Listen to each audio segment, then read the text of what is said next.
Olá, eu sou a Milene do canal Entre Viagens e Livros e hoje nós vamos conversar um pouquinho sobre esse livro maravilhoso que é Passarinha, da Catherine Erskine. É na verdade o livro assim mais lindo que eu li nesse ano de 2021. Ele foi o primeiro livro, eu comecei a ler no dia 1º de janeiro, terminei no dia 2, porque eu não conseguia parar de ler. E é simplesmente maravilhoso.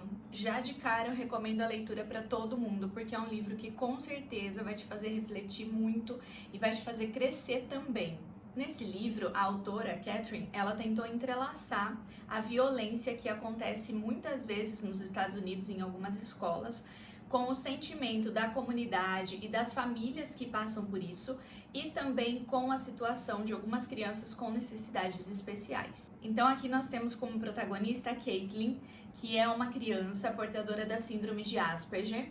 Ela tem autismo, então, e ela tem uma certa dificuldade em compreender mudanças muito bruscas ao seu redor, no seu entorno, na sua rotina. E o que acontece é que a Caitlin tem um irmão que sempre foi quem a apoiou, quem a compreendeu, quem a instruiu, vamos dizer assim, né? Então, esse irmão chamado Devon sempre esteve ao lado da Caitlin. Eles têm um pai, a mãe dos dois já faleceu, mas eles moram com o pai. E esse pai ainda está se recuperando do processo de luto, né, por ter perdido a esposa, mas tenta dar o melhor de si para cuidar dos dois. Mas assim, quem está sempre muito próximo da Caitlin é o seu irmão. E o que acontece então é que o Devon morre. Isso não é um spoiler, fiquem tranquilos, né? A gente começa o livro já com essa informação. Então assim, o Devon morreu num massacre acontecido numa escola. Nós vemos muito nos noticiários esses jovens que entram em escolas nos Estados Unidos e atiram e matam muitas pessoas. E foi exatamente isso que aconteceu com o Devon, ele foi assassinado num desses massacres. Então essa família, na verdade a Caitlin e seu pai, que são as únicas duas pessoas que restaram da família, tentam compreender, tentam superar esse acontecimento tão trágico na vida dos dois. Mas a Caitlin, ela tem uma grande dificuldade em compreender essa morte. Então, em alguns momentos, ela se questiona, ela não aceita que o Devon não está mais lá. E algumas pessoas até dizem para ela que o Devon está com ela, mas de uma outra maneira, que ele está com ela em pensamento, no seu coração. E ela não entende isso, ela fica imaginando como se o Devon estivesse ali no ar. Então ela até em um momento diz assim, olha, eu não quero esse Devon, eu quero o Devon que sempre ficou junto comigo, que me ensinava as coisas, que assistia televisão comigo. Eu quero esse Devon, eu quero ele aqui do meu lado, não o Devon que fica flutuando no ar. Então ela tem essa dificuldade em compreender que na verdade não é uma dificuldade só de quem tem autismo. Todos nós, na verdade, passamos por esse processo de não aceitar a morte quando ela acontece com algum ente querido, com alguém de nossa família. Então, a Caitlin, ela tem apenas uma maneira diferente de pensar e de compreender as coisas ao seu redor. Mas ela também tem essa mesma dificuldade que todos nós, seres humanos, apresentamos diante da morte de alguém que amamos. Bom, depois da morte do irmão, a Caitlin passa a contar então com a ajuda e o suporte da orientadora da escola em que ela estuda, que tenta ajudá-la a superar essa tragédia que aconteceu em sua família. E nesse processo de superação, então, em um determinado momento, a Caitlin se depara com a palavra closure, em inglês. Então, em inglês, essa palavra significa não apenas que esse processo pelo qual a pessoa está passando vai ser encerrado, mas também que a pessoa vai conseguir superá-lo, né? Vai realmente colocar ali um ponto final naquela situação, como se ela tivesse sido totalmente resolvida, inclusive no seu interior, vamos dizer assim. E aí eu achei que a tradutora desse livro foi extremamente cuidadosa. A gente pode perceber isso, né, pela extrema delicadeza com que ela cuidou de algumas expressões, de algumas palavras. E aí ela utilizou então o termo desfecho em português para representar então esse closure que a Caitlin começou a buscar. E a partir desse momento então a Caitlin começa a se dedicar a um projeto que eu não vou falar para vocês qual é, né, o que ela vai fazer para tentar encontrar esse desfecho, mas ela começa então a buscar essa resolução através de um projeto que ela iria fazer junto com o seu pai, porque ela percebe que o seu pai também precisa de um desfecho, que o seu pai também está muito triste, então ela vê o seu pai chorando, ela se sente muito mal com isso, ela tem dificuldade em compreender essa emoção que o pai apresenta, porque para ela esse sentimento vem de uma outra maneira. Então, em nenhum momento depois da morte do irmão, por exemplo, ela tem crises de choro por causa disso. Ela sente de uma maneira própria, mas ela então percebe que o pai precisa sim de um desfecho, assim como ela. Em um determinado momento, ela faz amizade também com uma criança da escola que também precisa de um desfecho numa outra situação, e eles começam então a trabalhar juntos nesse projeto para conseguir superar o que aconteceu. E assim, gente, é um livro extremamente sensível, é um livro que nos faz enxergar o mundo pelos olhos da Caitlin. Então aqui nós temos a escrita, inclusive, como se fosse o pensamento da Caitlin. Então nós temos uma pontuação diferenciada nesse livro, nós temos as frases construídas também de uma maneira diferente, porque ele é escrito realmente como se fosse o pensamento da Caitlin. Nós temos essa personagem como narradora, não só como narradora, mas como se a gente estivesse dentro da cabeça dela. E é um exercício maravilhoso poder enxergar então o mundo a partir dos olhos da Caitlin, porque ela tem toda uma sensibilidade, porque nós aprendemos muito com essa personagem, e é assim, é um livro que realmente nos faz crescer, sabe? Eu li esse livro, eu confesso que eu não esperava tanto, eu fiquei muito surpresa, que é um trabalho realmente incrível, e aqui nós temos uma aula de empatia, vamos dizer assim, né? E empatia é algo que o nosso mundo precisa tanto, e esse livro realmente nos possibilita isso. Então, assim, além disso tudo, nós temos aqui muitos símbolos. A própria tradutora nos fala que esse é um romance de símbolos, porque nós temos aqui alguns elementos que têm duplo sentido, que têm algum significado oculto. Então é preciso fazer uma leitura bem atenta, porque algumas palavras, elas significam não apenas o que está ali, mas elas também têm um outro sentido, né? Um sentido conotativo escondido ali por trás dessa palavra. E a gente vai fazendo essas relações ao longo do texto e consegue perceber que então esse livro ele fica muito mais profundo até do que ele aparenta num primeiro olhar. Eu vou dar alguns exemplos para vocês, mas nós temos no início desse livro uma nota da tradutora que apresenta justamente todos esses duplos sentidos que nós encontramos aqui. E ela explica que ela preferiu colocar tudo isso no início do livro ao invés de fazer várias notas de rodapé durante a leitura.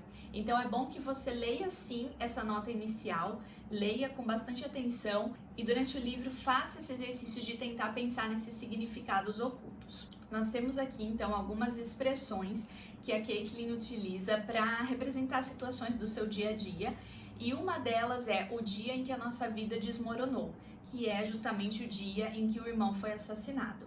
E eu tô explicando isso porque vai ser utilizada no trechinho que eu vou ler para vocês daqui a pouco. Mas então, o primeiro duplo sentido que nós temos é em relação à palavra chest, em inglês. Porque o Devon, ele estava tentando se tornar um escoteiro águia, e para fazer isso ele precisava de um projeto, ele precisava construir alguma coisa, e ele começa então a construir um armário de madeira. E esse armário em inglês é chamado de chest, porque é um armário, é um móvel pequeno que tem 2 prateleiras e uma gaveta, e então ele recebe esse nome de chest, é um móvel específico que o menino estava então construindo. Mas acontece que em inglês, essa mesma palavra, a palavra chest, significa peito, e o Devon foi assassinado com um tiro no peito. Então, a todo momento, quando vocês virem ou a palavra peito ou a palavra armário durante a leitura desse livro, se atentem para esse fato de que ela sempre tem 2 significados. Então, a gente consegue sempre compreender numa frase que fala, por exemplo, sobre o armário, que na verdade está se referindo também ao peito do irmão, né? O irmão que foi assassinado. Eu vou ler um trechinho para que vocês compreendam então como isso acontece no livro. Primeiro, a Caitlin se lembra então do que os médicos disseram ao seu pai no dia em que o irmão morreu, e os médicos diziam assim: nós tentamos, mas não conseguimos fechar o peito do seu filho. O coração dele, não havia mais nada, não havia nada que nós pudéssemos fazer, nada que nós pudéssemos fazer. E depois de se lembrar disso, ela começa então a contar o que está acontecendo com ela no momento. Então ela diz assim: estou tremendo e chupando o punho da blusa e tentando parar de pensar no dia em que a nossa vida desmoronou. Mas quando abro os olhos, o armário de Devon está olhando para mim, Por isso escorrego do sofá e engatinho até ele, e puxo o lençol pela barra e o empurro para baixo do armário, e entro nesse peito oco e vazio, e imagino que eu sou o coração de Devon. Meus braços são átrios e minhas pernas são ventrículos, e eu bombeio o sangue por todo o corpo da maneira certa, porque tem que haver alguma coisa que eu possa fazer. Alguma coisa que eu possa fazer. Bom, e depois ela continua e em seguida ela diz assim: porque balançar o corpo me faz sentir viva, e eu quero que o peito dele fique vivo. Bombeio o sangue por todo o corpo de Devon. Dev-on. E aí ela separa então e começa a repetir o nome do Devon, mas separando essas duas partes, Dev-on, porque on em inglês significa ligado, aceso, ou seja, vivo, né? Ela gostaria de fazer com que o Devon vivesse novamente. Gente, esse trecho é tão lindo que assim, só de ler eu já fico...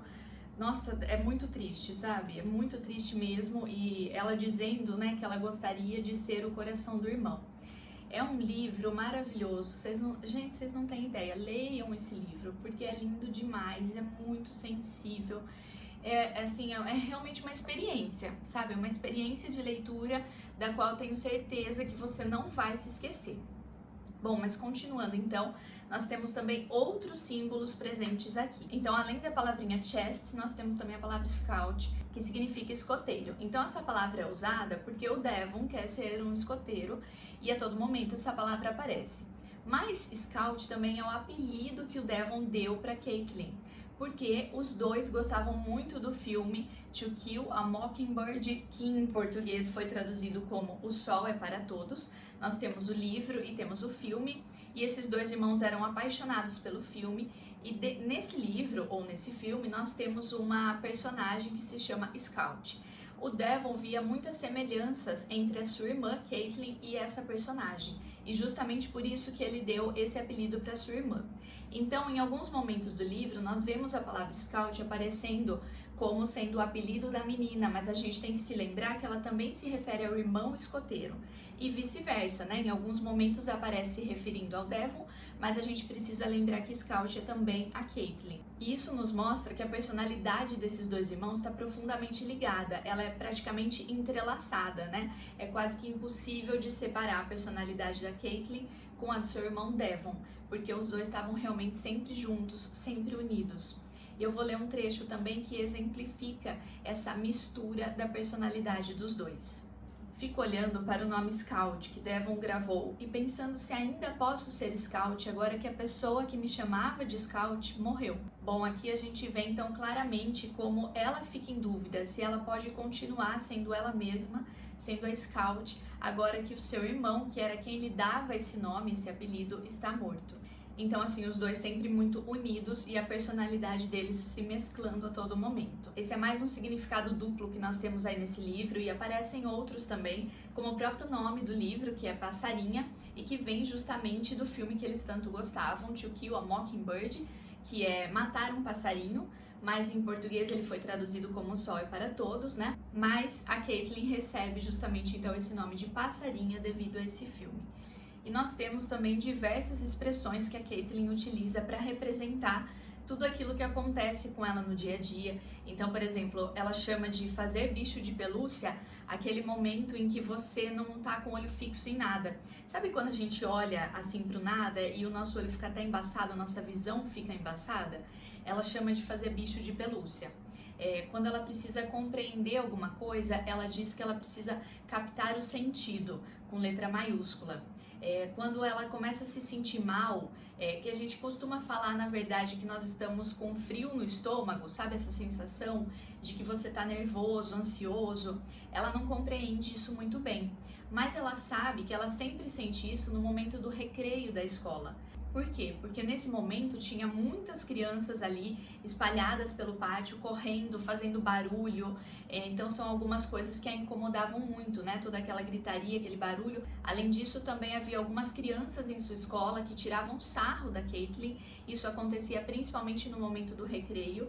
Então, quando a Caitlin está nervosa, quando ela se sente ansiosa por alguma coisa, quando ela está preocupada, ela diz que ela está com um recreio no estômago. Então a gente vê ler só baseado nesses 3 exemplos que eu dei, que é um livro assim repleto de expressões que nos mostram realmente um pouquinho do mundo da Caitlin, um pouquinho da maneira como ela enxerga a realidade. Eu não vou contar muito mais sobre essa história porque eu não quero correr o risco de dar nenhum spoiler para vocês, mas fica aqui novamente o meu convite para que vocês façam essa leitura, porque esse livro, gente, é um livro que todas as pessoas deveriam ler.